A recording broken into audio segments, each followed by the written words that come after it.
Eno ye program yo ensulo ey'enkya wano ku 3 ABN TV. Yiga okutandika olunaku ne Katonda.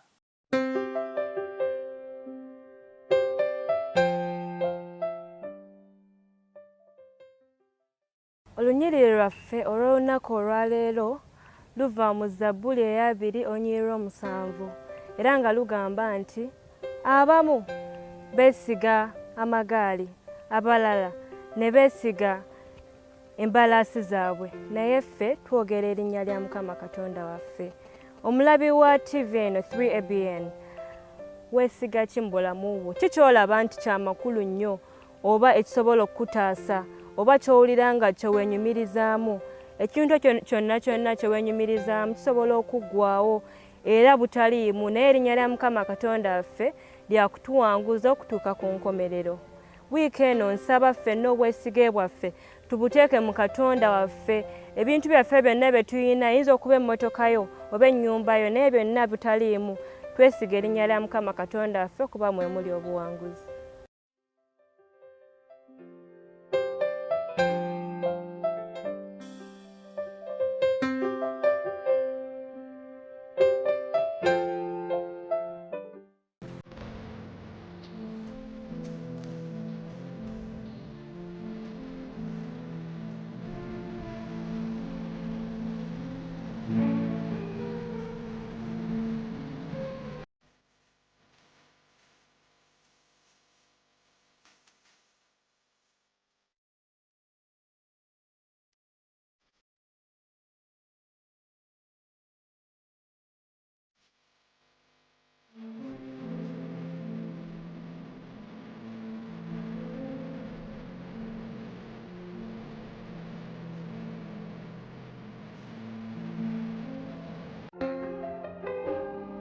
Atenderezebwe Mukama kubanga awulidde bye musaba.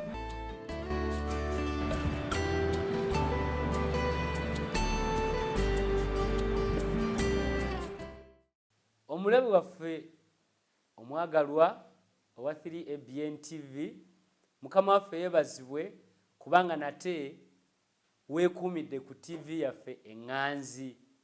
Tuli basanyufu nnyo okubeera wamu naawe ku nsulo ey'enkya.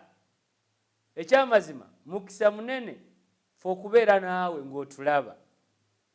Okoze okusalawo okulungi n'olondawo TV eno. Nkakasa togenda kwejjusa. Nga bulijjo ne leero Mukama atuwadde omukisa.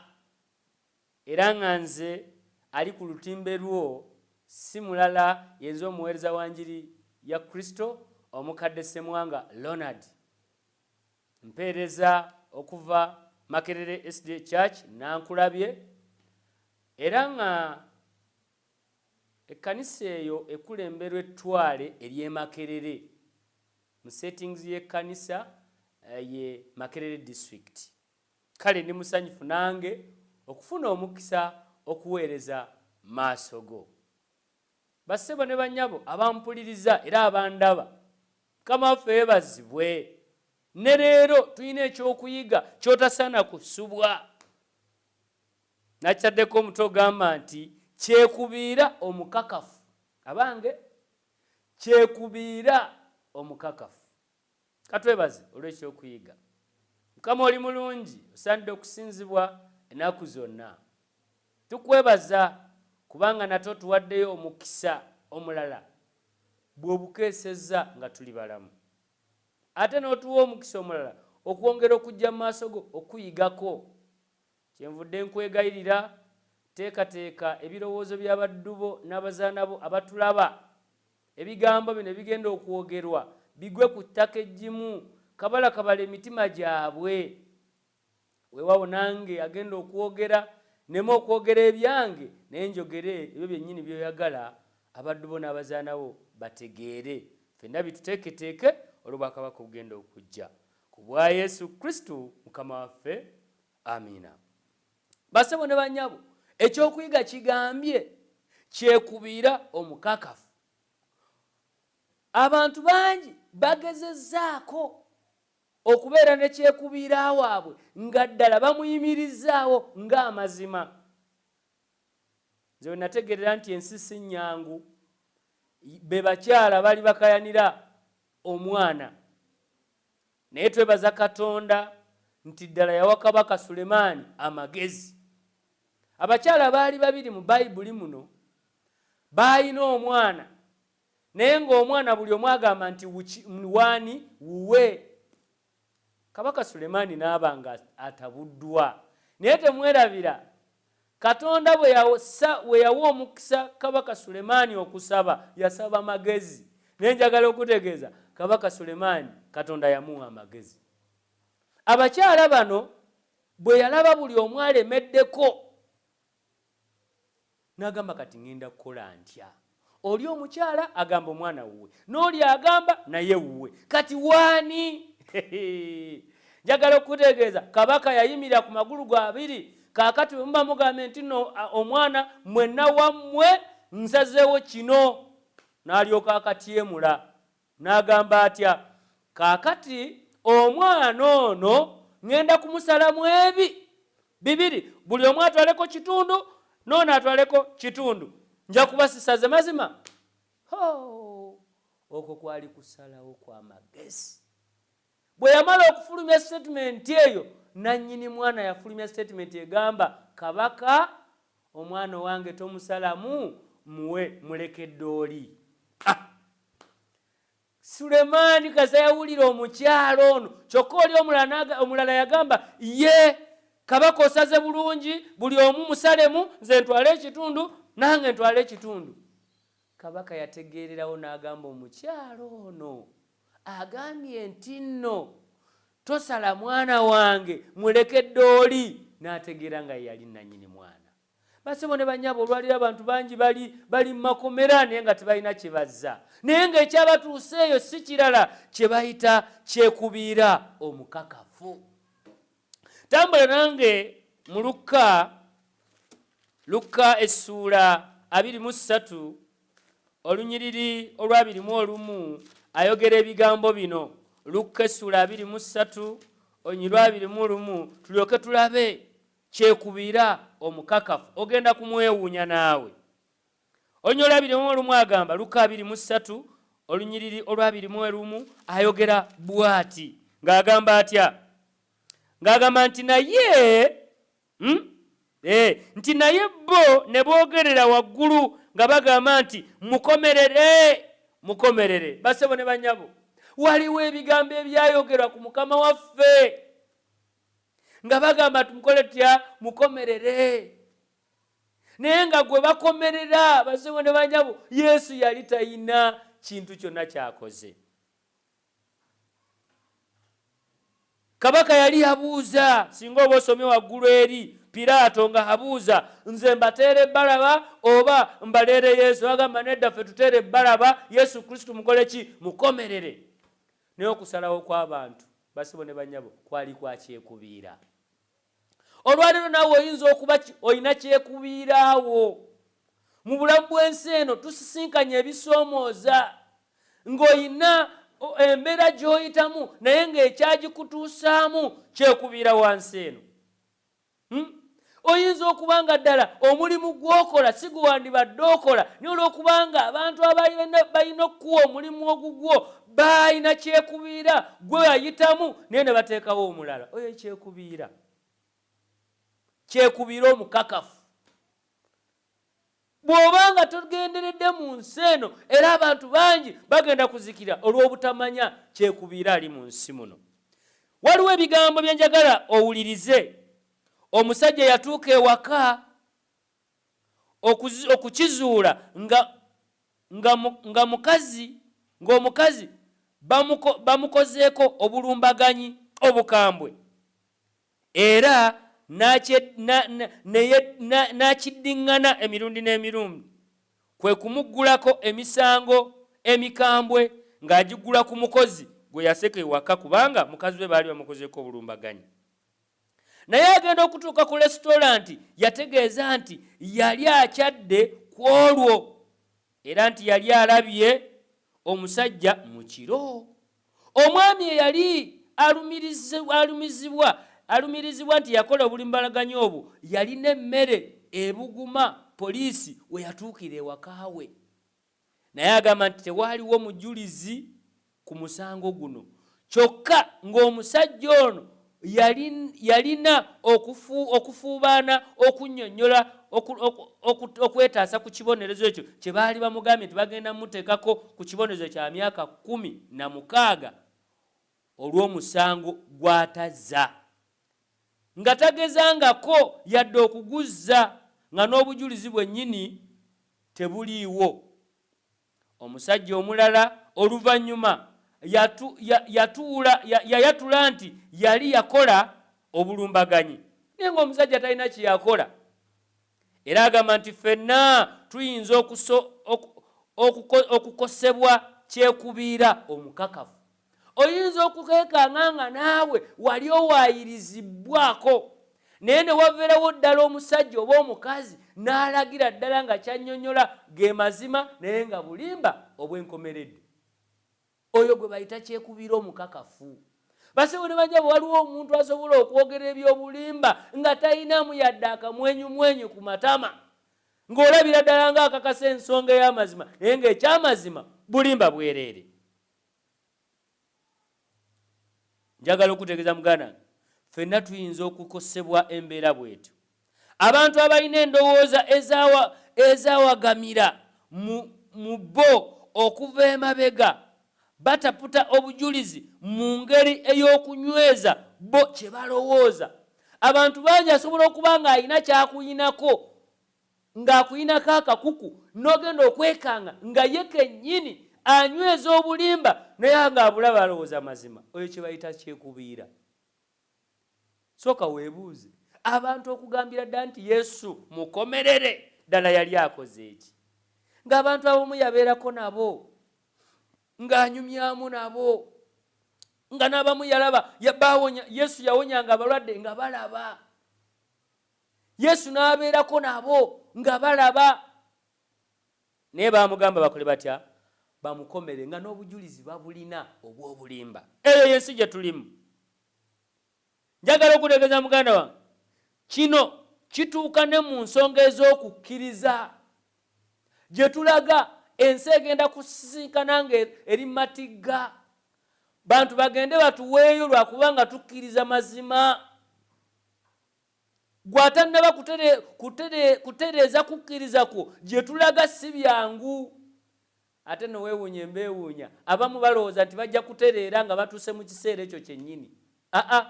Tojja kusobola kuyimirirawo mu biseera bya nnamba eyo gy'olowooza 666 olowooze nti onoobeera mulungi nnyo. Nedda, obutuukirivu bwo olina kubutandika kati, yadde nga banaakusaliriza bakusalirize naye nga ggwe oli ku kituufu. Omuntu bw'abeera ayagala okukkiriza nti abantu omuntu ye bw'aba ayagala okukkiriza nti abantu beeyubula bweyubuzi, oyinza okumulaga nti Bayibuli y'amazima, kyokkeera obujulizi obwo n'abugaana. Wali okitegeddeko nti abantu abamu bakkiriza nti ffe tweyubula bweyubuzi, gye bayita evolution, nti twava mu nkobe ne tukutukako omukira ne tutandika okutambula ne tutengerera. Eyo bannasayansi bangi balina theories bwe zityo. Naye njagala okutegeeza, Katonda yakwata na ngalo ze gwe nange n'atukola. Naye oyinza okugezaako okuleeta amazima ago, abasajja ne bagagaana. Naye oli n'ayimirizaawo obulimba bwe, ate abantu bangi ne bamugoberera. Ye njogere ku ki? Njogere ku Sande. Omuntu nga yazze wano n'anyweza Sande n'akulaga gwe kyogamba Katonda ayinza okuleka abantu bonna abasinza ku lunaku olw'Essande n'atuwala mmwe ab'olubatu abasinza ku lunaku olw'omukaaga baliyitana lwa mukaaga. Saturday terubeerangako lwa mukaaga. Kitegeera okuva ne leero Saturday it is the 7th day of the week. Period. Naye abantu bangi balina obujulizi obwakyekubiira ku lunaku olwo lwa Sande nga balowooza lwa musanvu, ne baleka obujulizi obw'amazima obukakasa nti Saturday lunaku lwa musanvu.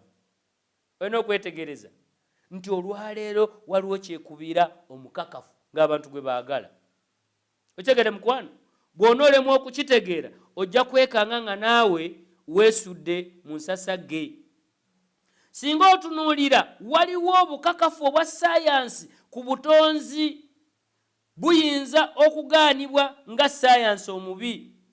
Singa ojjayo obutonzi wiiki ey'obutonzi ne munnassaayansi n'adda wali oyinza okwetegereza ng'abantu bangi bagoberedde saayansi ng'obukakafu bwa Katonda nga ye mutonzi, ng'era obutonzi bwe yabukola mu nnaku 6 olw'omusanvu n'awummula, bangi ne babugaana. Naye ng'oli ayimirizzaawo ekya saayansi naye ng'obukakafu bwe obwakyekubiira bangi kwe batambulidde. Ensi weeri.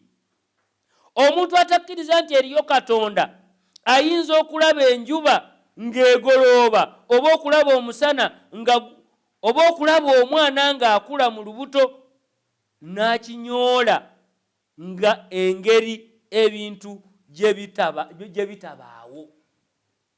Okimanyi ti omuntu ayinza okujja amaaso ge ku Katonda eyataddewo enjuba kubanga bukeera ku makya neevaayo ekiseera ne kituuka neegwayo. Wali okitegeddeko nti omwana akulira mu lubuto lwa nnyina gabeera magumba naye n'akulira mu yo. Kati munnassaayansi ayinza okunyoola ekintu ekyo n'agamba nedda omwana abeerawo bubeezi, tewaliwo Katonda. Era abantu bangi ne batambula na theory eya saayansi. Weewaawo nga tewali yandyetantadde kukkiriza nti kompyuta yeekola. Era bangi ku bantu abakkiriza nti obutoffaali bw'omuntu n'omuntu omulamba byabaawo bwe bityo. Era abantu bangi balowooza obutoffaali obwo bukola omuntu bubaawo bubi naye nga si Katonda. Oyo gwe bayita kyekubiira omukakafu. Tegede mukwano, Katonda yandikwagalizza okugezaako okugaziyaako ku bwongo obwo. Ssebo naawe nnyabo ampuliriza era ndaba. Yesu bwe yali awozesebwa waaliwo abantu ekibiina ekinene abaali bamanyi nti Yesu awonyezza abalwadde n'azuukiza ku bafu, naye nga n'abalema batambula ate nga boogerera waggulu. Naye njagala okubategeeza baayogera waggulu ne bagamba nti akole ki? Akomererwe. Oyo Yesu gwe baali bagamba nti akomererwe, wulira, yakolako mu mazzi n'abajjiramu omwenge abali ku mbaga Kaana.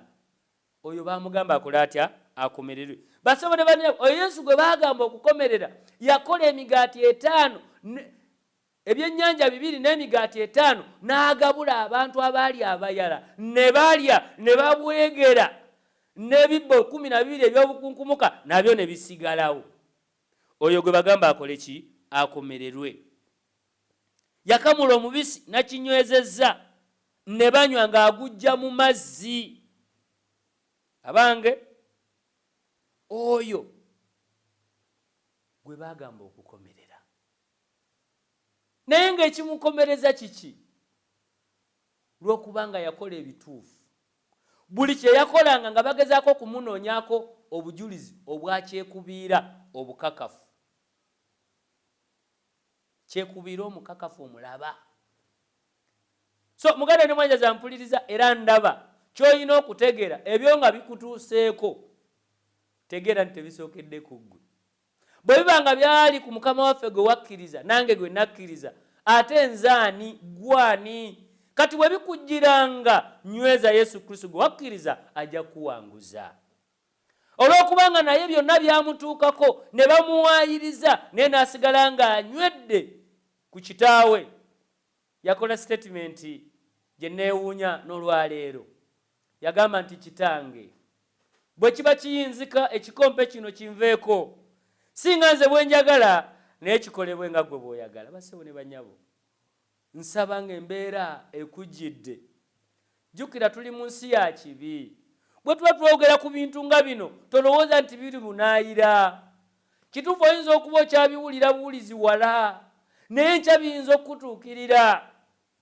Nga ggwe atuukiddwako kyekubiira omukakafu onoosobola okuyimirirawo. Oba onoogamba Abakristaayo kye bankoze amazima ngalesaawo.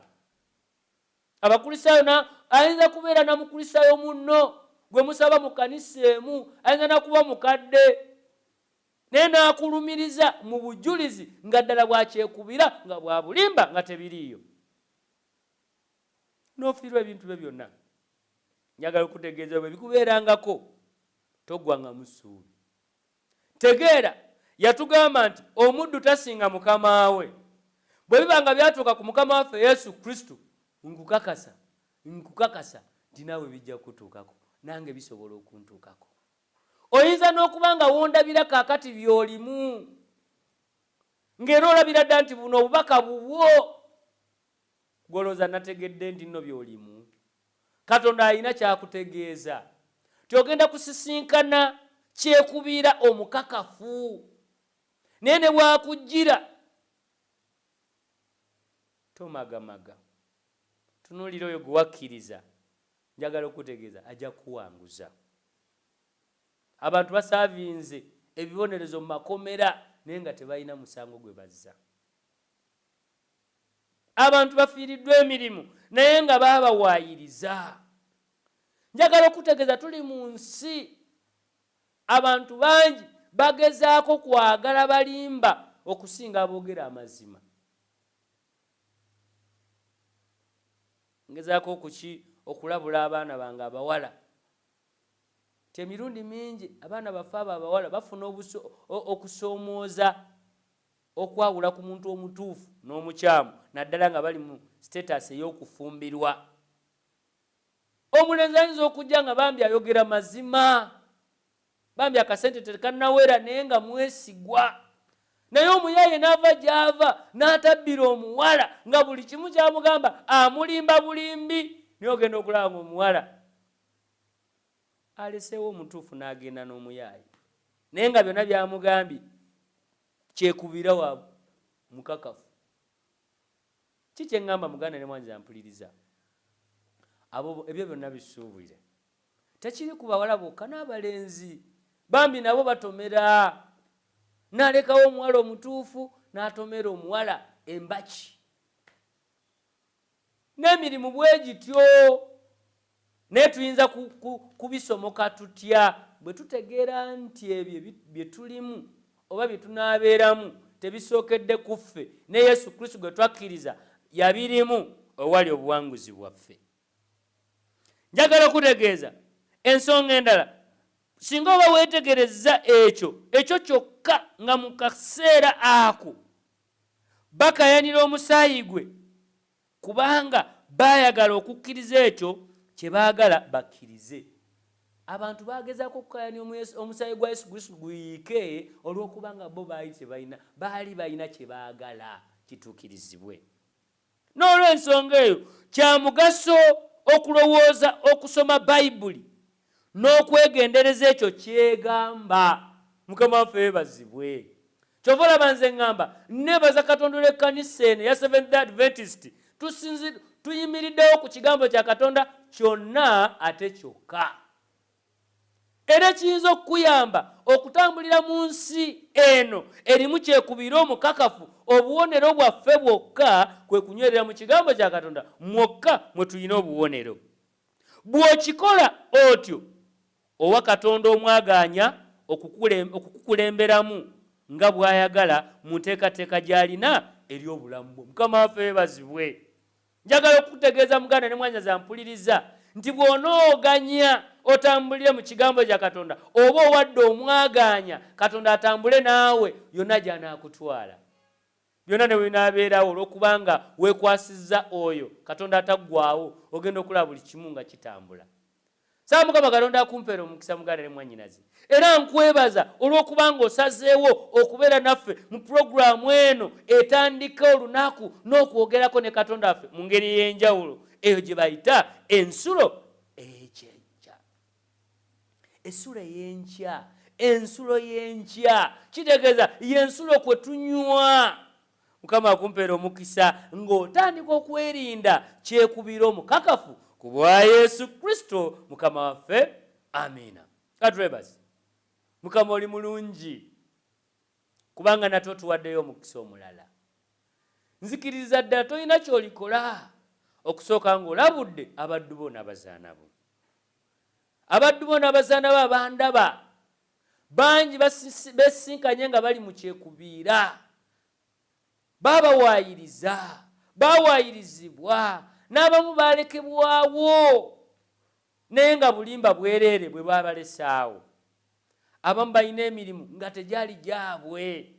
Kyenvudde nkwegayirira Mukama, bwabeerawo omuntu oyo yenna yalina kyekubiira gwe yakola ku munne naye nga alabye ebigambo bino, nsaba yeetonde mu maaso go omusonyiwe. Naye wabeerawo n'omuntu gwe baakikola bamuwaayiriza, eyamuwaayiriza amusonyiwe kubanga naye yakikola yalemerwanga muntu. Naye ffenna tuyigirize Mukama okwewalanga kyekubiira omukakafu, tutambulenga twesize erinnya lyo nga tuyisa wakati ekigambo eky'amazima. Nyongera okuteeka abaddu bo n'abazaana Omukama abadde mu ky'okuyiga kino, tambula nabo. Yimira nabo abagenda okutambula engendo empanvu n'ennyimpi, Mukama tambula nabo. Omulabe Setaani nga yeewera okubaleetera obubenje obw'enjawulo, golola omukono gwo era ekisa kyo n'okwagalako kibamale. Omwagalwa Yesu, abaddu bo n'abazaana balina enteekateeka nnyingi, naye Mukama bateekateeka naye gwatuukiriza. Era kyenva nkwegayirira Mukama, tuukiriza enteekateeka zaabwe ng'okwagalako bwe kuli. Kyenva nsaba omukisa gwa Katonda Kitaffe, Omwana n'Omwoyo Omutukuvu gubeere ku buli muddu wo n'omuzaana wo abaddewo mu by'okuyiga bino, era ndabye leero ne bulijjo ku bwa Yesu Kristo Mukama waffe. Amiina. Amiina. Mukama waffe yeebazibwe, mbakulisizaayo nnyo nate ku nsulo ey'enkya. Nyongera okutwala omukisa guno okubajjukiza waliwo enteekateeka egenda okujja ng'ennaku etandika ng'ennaku 12 omwezi guno gwennyini neekomekerezebwa ng'ennaku z'omwezi 26. Togisubwa. Omusajja wa Katonda, omusumba waffe, omusumba ayitibwa Sebagala Ivan Samuel agenda kubanga alina obubaka bwakutuusako ku TV yaffe eno. Tosubwa. Teekateeka okubeerawo, toteekateeka okubulawo. Mukama akuwa omukisa ng'olindirira enjiri eyo egenda okutandika ennaku z'omwezi 12 okuviira ddala ku ssaawa 6 ogw'emisana tubeerawo ne ssaawa 3 ez'ekiro. Mukama akuwa omukisa ng'olindirira enteekateeka eyo. Mukama akumpeera omukisa. Yiga okutandika olunaku ne Katonda. Olwo nno ebisuubizo bye birabike gy'oli.